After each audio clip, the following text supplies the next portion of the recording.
If you're going to want to place ads on Facebook, the first thing that you need to do is when you log into your Facebook account, scroll down and you'll see down here at the bottom of the page where it says add a page. Or you can click on this button right here where it says pages. Obviously you can create a new page. And from here what you're going to want to do is you're going to select what's going to best fit your business or product.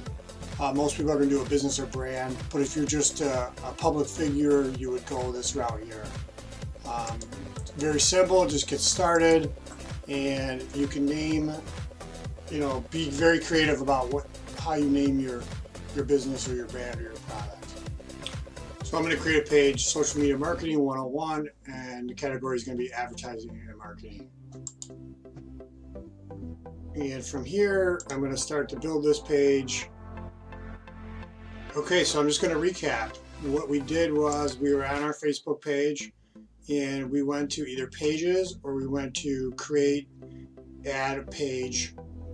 And when we did that, obviously it brought us into this page here. We added a photo, and once you're in here, you've set up your page. Now this is where you're going to want to fine tune this.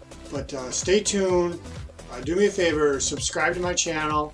I'll have more helpful information on how to customize this page to really dial it in and get people to follow it. And from there, we're going to start to build the ads. Thanks so much for watching. Thank you.